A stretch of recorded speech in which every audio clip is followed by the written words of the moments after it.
Assalamualaikum warahmatullahi wabarakatuh. Halo sahabat, kembali lagi di Senja Islami. Pada kesempatan kali ini saya akan menceritakan sebuah kisah yang sangatlah menakjubkan, yaitu kisah mengenai Panglima Angkatan Laut pertama umat Islam. Siapakah dia? Simak kisahnya berikut ini. Sebuah prestasi yang sangatlah membanggakan ketika umat Islam memiliki sebuah angkatan laut yang bertempur menyeberangi samudra. Mengingat Islam lahir di tanah gurun, pun dengan para pemeluknya di era awal merupakan para pemuda gurun. Prestasi ini pun layak diraih oleh sang panglima, pemimpin angkatan laut yang pertama kali dimiliki oleh umat Islam. Ia adalah Abdullah bin Qais. Di era kekhalifahan Utsman bin Affan, Abdullah bin Qais ditunjuk oleh gubernur Syam Muawiyah bin Abu Sufyan untuk menjadi panglima angkatan laut pertama kali bagi umat Islam. Ialah yang pertama kali memimpin pasukan beserta armada laut yang sebelumnya tidak pernah dimiliki oleh kaum muslimin. Khawatir sudahlah pasti, namun Abdullah bin Qais memiliki keimanan yang kokoh dan bertawakal hanya kepada Allah. Ada satu doa yang terus dipanjatkan Abdullah bin Qais, yakni agar Allah Subhanahu wa Ta'ala melindungi dan menyelamatkan seluruh tentara angkatan laut yang akan dipimpin olehnya. Doa tersebut ia panjatkan karena kekhawatirannya akan keganasan gelombang lautan. Ia berpikir, jika ada satu saja pasukan yang tenggelam di laut, maka akan berdampak munculnya trauma lautan pada seluruh pasukan yang ia pimpin. Allah pun mengabulkan doa sang pemimpin yang saleh lagi adil. Tidak ada satupun pasukan angkatan laut muslimin yang tewas di lautan. Mereka sampai di wilayah kekuasaan Romawi dengan selamat. Pada saat itu mereka sedang melakukan ekspedisi ke wilayah Romawi. Ketika daratan sudah dekat, skoci pun diturunkan. Namun bukannya mengutus salah satu pasukan, Abdullah bin Qais justru turun sendiri dan hanya ditemani seorang awak kapal. Pada saat itu skoci itu mendarat di pelabuhan Marfa, itu pelabuhan di sekitar tanah Romawi. Abdullah bin Qais memerintahkan awak tersebut untuk menjaga perahu. Sang panglima pun menjajaki tanah Romawi seorang diri. Menyamar sebagai pedagang, Abdullah bin Qais melihat situasi kondisi negeri lawan. Ia tidak segera menyerang karena banyak warga sipil berada di sana. Namun di tengah pengintaian, Abdullah bin Qais justru teralihkan dengan sekerumunan orang miskin berpakaian compang-camping.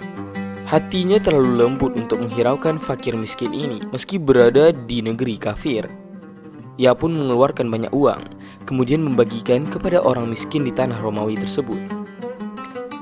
Uang yang diberikan Abdullah bin Qais sangatlah banyak, hingga diperkirakan dapat memenuhi kebutuhan setiap orang fakir miskin selama sebulan penuh. Betapa senangnya para fakir miskin tersebut mendapat sumbangan daripada orang asing. Mereka pun pulang dengan sukacita. Namun, air susu dibalas dengan air tuba. Salah seorang yang miskin tadi berpapasan dengan tentara Romawi dalam perjalanan pulang. Mereka para tentara yang tengah mencari seorang bernama Abdullah bin Qais, yaitu sang panglima umat. Si miskin pun menghampiri para tentara dan berkata kepadanya, "Apa kalian mencari Abdullah bin Qais?" Kemudian tentara Romawi pun menjawab, "Ya, di manakah dia?" Si pengemis pun berkata dengan ketakutan, "Ia berada di Marfa." Namun tentara Romawi tidak segera percaya. Ia meragukan informasi dari seorang yang miskin lagi berpakaian kumal. "Bagaimana kau tahu bahwa orang yang kau lihat di Marfa adalah Abdullah bin Qais?" Seorang miskin itu pun kemudian menjawab dengan yakin, "Ia berpenampilan pedagang, namun pemberiannya laksana seorang raja. Dari situlah aku tahu bahwa ia panglima angkatan laut yang kalian cari." Si miskin mendapatkan bantuan harta yang sangatlah banyak dari Abdullah bin Qais. Namun kebaikan yang ia terima justru dibalas dengan keburukan. Inilah ujian bagi orang yang beriman. Sahabat, kemudian Abdullah bin Qais mendapatkan serangan daripada tentara Romawi secara tiba-tiba. Awak kapal yang menemaninya melihat sang panglima dikepung oleh tentara Romawi dan segera menyudutkannya ke bibir dermaga. Ia pun segera mengayuh skoci dan kembali ke armada laut muslimin. Ia mengabarkan bahwa sang panglima mendapatkan serangan mendadak. Artinya pasukan muslimin harus siap bertempur saat itu juga. Maka pecahlah pertempuran di Marfa. tak sedikit pun pasukan muslim yang gugur. Demikian pula sang panglima yang baik hati, Abdullah bin Qais. Ia bertempur habis-habisan hingga akhirnya meninggal syahid. Sebagian pasukan muslimin berhasil selamat.